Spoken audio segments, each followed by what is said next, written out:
So yun guys, dito namin nilalagay yung mga oyster na nilalagay sa tubig, parang nilagay namin sa kulungan para mas malinis, mas maganda ang presyo. Yan guys. Oh wow. Grabe walang kamatayang oyster. Oyster season ngayon sa Canada, kaya ang daming oyster. Hindi ko alam kung saan nanggagaling. Di ba? Si Lodi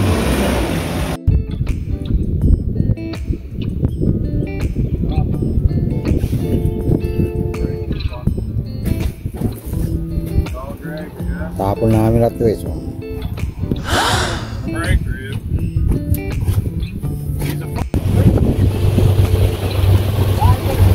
Daming katapon oyster lahat yan guys. Papalaghin muna natin pang winter.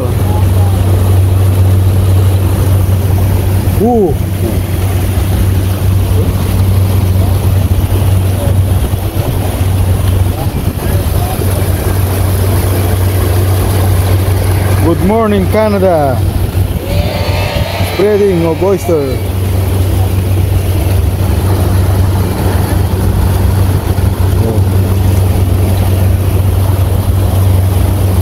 Sa Atlantic Ocean tayo guys, Atlantic Ocean. Yay!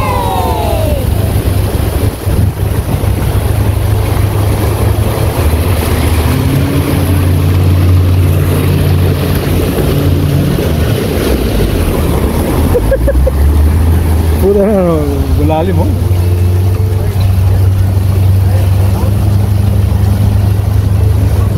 Ito mga tatapon namin guys, i-spread namin to para harvest ulit sa winter season. Malaki Oh wow.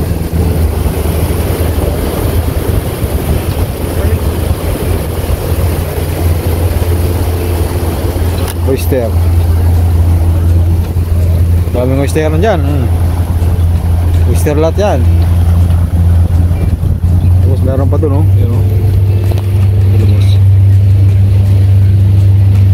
mga culture naman doon, culture.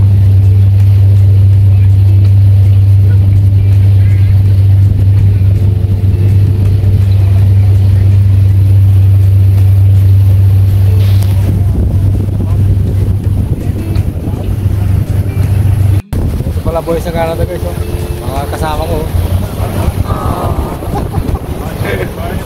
Good morning Canada.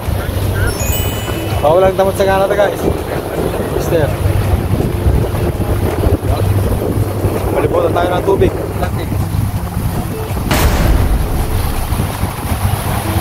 Buhay Canada guys, buhay Canada.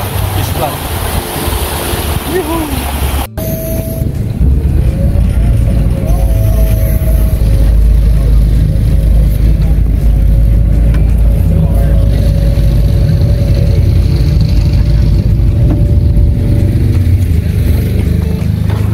Yan guys, puro oyster yan, puro oyster yan, nakababad.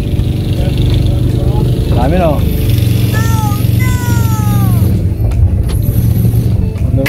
yung may mga palutang, oyster yan, oyster. Pinababad mo na bago ibenta sa market. May iba-ibang kulay pa.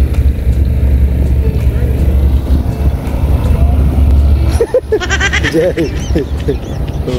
Kasama ko lang.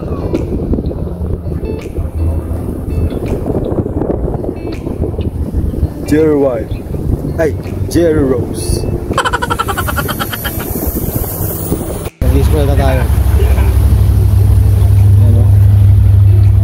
Panoorin nyo kami mag-spread guys.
Yun so yun guys after natin mag-spread ng oyster, kuha naman yung kasama namin ng guys ng culture na oyster. Yan yung binabad na ready to benta na guys, ready to sell na. Yung pinaprocess ng oyster dito sa 5 star, kaya quality tsaka malilinis, tsaka talagang ang linamnam ng oyster ng 5 star guys, grabe, talagang umiinom ng buko juice. Yan tingnan nyo, may sumbom na maliit sa barbs na nakakabit, tapos yun yung pagkuha nila sa mga oyster na nakababad. Galing tingnan nyo guys syempre maraming putik sa ilalim yan, kaya kailangan linisin muna bago ilagay sa barbs. Yan yung mga guys, mga baka napapansin nyo yung mga nasa Sobeys, mga Superstore, Walmart, ganyan yung mga binebenta guys, ganyan yung kinuha namin ngayon. Ang tawag namin dyan culture na cocktail. Yan yung inalagaan talaga nila. Yan ang mahal na oyster, yan yung talagang malasang malasa. Tapos si beat the master beat dito guys, master beat sa 5 star yan. Malupit yan diba? Mabigat din guys, mabigat yan guys, siguro may kilo yan, siguro mga yan, mga 150 kilos o 200 kilos kabigat niya. Mas mabigat pa, ewan ko lang, wala akong idea, pero mabigat yan guys, mabigat. Ganyan diba?